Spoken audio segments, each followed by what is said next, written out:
Hello students, I welcome you all in today's biology class. In this class, we are going to discuss the process of energy production in living organisms from the lesson Life Processes in Living Organisms Part 1. तो कल की class में हमने ये lesson start किया है जहाँ पे हमने कुछ इंट्रोडक्टरी पार्ट पढ़ा है लाइव प्रोसेसेस के बारे में। तो कौन कौन से लाइव प्रोसेसेस होते हैं लिविंग ऑर्गेनिजम्स में, तो उसमें हमने डिस्कस किया है digestion, respiration, excretion, circulation and और एक प्रोसेस है जो कंट्रोल की प्रोसेस है, इसमें नर्वस सिस्टम प्रेजेंट होती है। तो ये हमने प्रीवियस क्लास में पढ़ा है। तो आज के क्लास में हम एक प्रोसेस देखने वाले एनर्जी प्रोडक्शन की। तो ये जो फॉर्मेशन होता है एनर्जी का, तो उसके लिए जो फूड स्टफ है वो हम लेते हैं, जो इनटेक ऑफ न्यूट्रिशन है, यानी कि in the form of food हम न्यूट्रिएंट्स को अपने बॉडी में लेते हैं। उसके बाद डाइजेस्टिव सिस्टम से इसका डाइजेशन होता है। डाइजेस्टिव सिस्टम में जब ये प्रोसेस होती है डाइजेशन की फूड के, तो जो कॉम्प्लेक्स सब्सटेंसेस है उनका कन्वर्जन होता है सिंपल सब्सटेंसेस में। और ये जो सिंपल सब्सटेंसेस है यानी कि न्यूट्रिएंट्स है, उसको ब्लड में एब्सॉर्ब किया जाता है और ब्लड इन न्यूट्रिएंट्स को और ऑक्सीजन को पूरे बॉडी में सर्कुलेट करता है। अब जब इसका सर्कुलेशन होता है, ट्रांसपोर्टेशन होता है, तो सेल में इसका ऑक्सीडेशन होके, वो न्यूट्रिएंट्स का फूड स्टफ का ऑक्सीडेशन होके उसमें से एनर्जी प्रोड्यूस होती है। और जो वेस्ट मटेरियल है, जो मेटाबॉलिक वेस्ट है, नाइट्रोजनस वेस्ट वहाँ पे प्रोड्यूस होता है, वो एक्सक्रीटरी सिस्टम से एक्सक्रीट किया जाता है।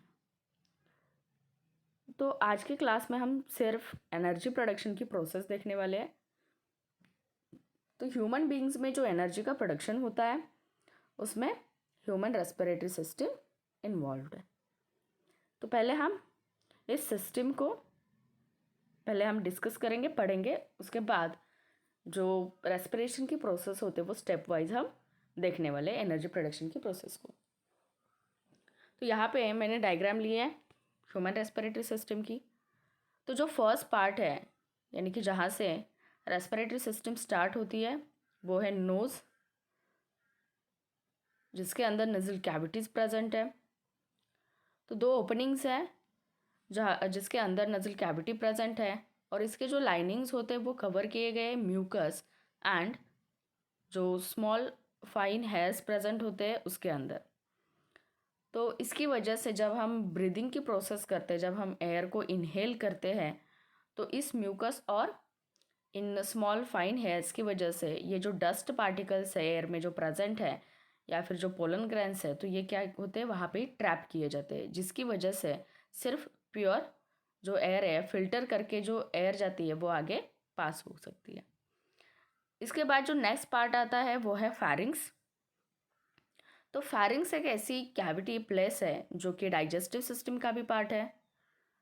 तो फैरिंग्स एक main role, important role play करता है, क्योंकि जो माउथ से फूड आता है, फूड पार्टिकल्स आते हैं, तो उनको फूड पाइप में पास करता है, और जो एयर आती है नज़ल कैविटी से, तो उसको विंड पाइप में पास करने का काम फैरिंग्स से किया जाता है। जो नेक्स्ट पार्ट है आफ्टर फैरिंग्स वो है larynx. Larynx is also called as voice box.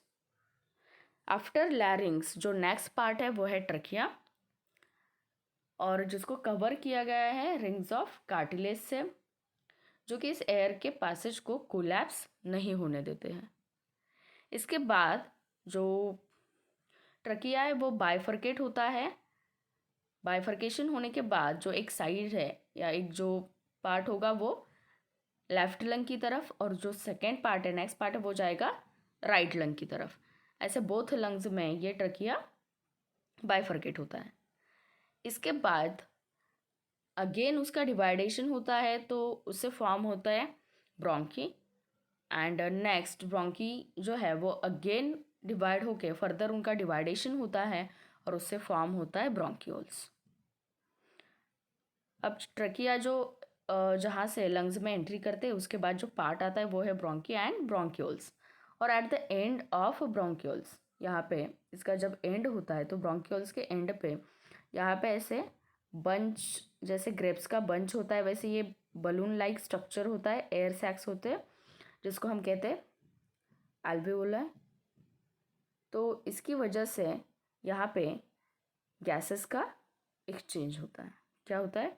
Exchange of gases, यानी कि जो डीऑक्सीजनेटेड ब्लड है उसमें से कार्बन डाइऑक्साइड को रिमूव करना और उस ब्लड को फिर से ऑक्सीजनेटेड बनाना, यानी कि उस ब्लड में फिर से ऑक्सीजन को वहाँ पे एब्सॉर्ब करना।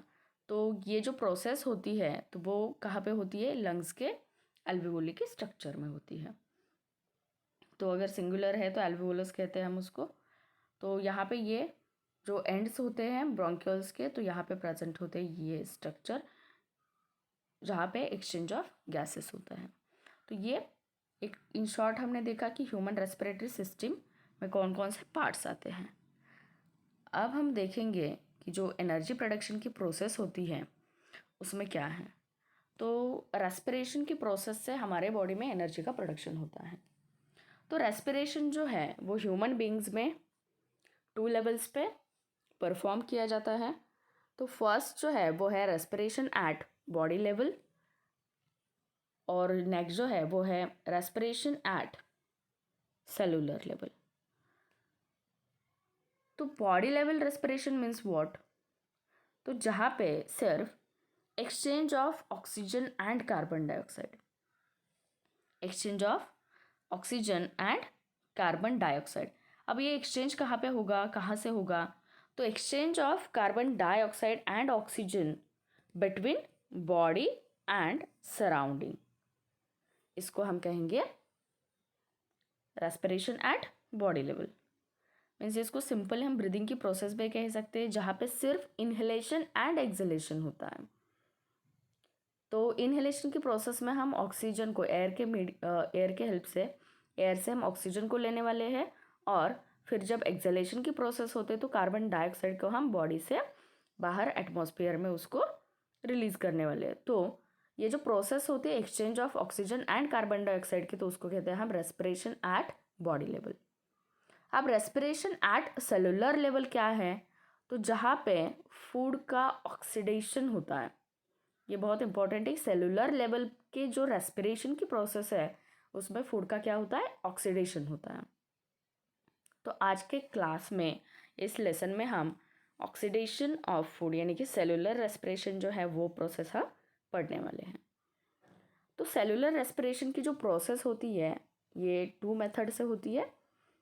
First one is aerobic respiration जो कि in presence of oxygen perform किया जाता है, और next one is anaerobic respiration जो in absence of oxygen perform किया जाता है। तो इसमें एरोबिक रेस्पिरेशन में ऑक्सीजन इन्वॉल्व है, वैसे एनारोबिक रेस्पिरेशन में ऑक्सीजन इन्वॉल्व नहीं है। तो सबसे पहले हम स्टार्ट कर देते हैं एरोबिक रेस्पिरेशन। अब यहाँ पे जो फूड स्टफ है तो उसमें जो कार्बोहाइड्रेट्स होते हैं जो मेनली हम कंज्यूम करते हैं फूड से, तो उसका यूटिलाइजेशन होता है, कार्बोहाइड्रेट का यूटिलाइजेशन होता है for the production of energy जो हमारे बॉडी के लिए डेली रिक्वायर्ड है। तो उसमें जो कार्बोहाइड्रेट का सोर्स है तो वो मेनली ऑक्सीडाइज किया जाता है for the process of energy production. तो जो एरोबिक रेस्पिरेशन है जिसमें ग्लूकोज का ऑक्सीडेशन होता है, तो ये प्रोसेस परफॉर्म की जाती है या कंप्लीट की जाती है 3 स्टेप्स में। तो 3 स्टेप्स कौन से हैं उसमें से? तो फर्स्ट वन इज ग्लाइकोलिसिस जिसको और एक नाम है EMP pathway. Next step is try carboxylic acid cycle, उसको हम TCA साइकिल भी कह सकते हैं। T for try, C for carboxylic and A for acid. तो TCA साइकिल यानी कि ट्राई कार्बोक्सिलिक एसिड साइकिल, उसको और एक नाम दिया गया है क्रेब्स साइकिल, और इसको साइट्रिक एसिड साइकिल भी कहते हैं। और जो थर्ड स्टेप है वो है इलेक्ट्रॉन ट्रांसफ़र चैन रिएक्शन। तो ये जो एरोबिक रेस्पिरेशन के जो स्टेप्स हैं वो हम इन डिटेल देखने वाले हैं नेक्स्ट क्लास में। और साथ में हम ये भी देखेंगे कि ग्लाइकोलिसिस को ईएमपी पाथवे क्यों कहा गया है, टीसीए साइकिल को क्रेब्स साइकिल या साइट्रिक एसिड साइकिल क्यों कहते हैं, और इलेक्ट्रॉन ट्रांसफर चेन रिएक्शन में क्या होता है। तो ये with the help of diagrams pathways हम तीनों स्टेप्स जो है एरोबिक रेस्पिरेशन में जो ग्लूकोज का ऑक्सीडेशन होता है तो ये हम इन डिटेल पढ़ने वाले हैं।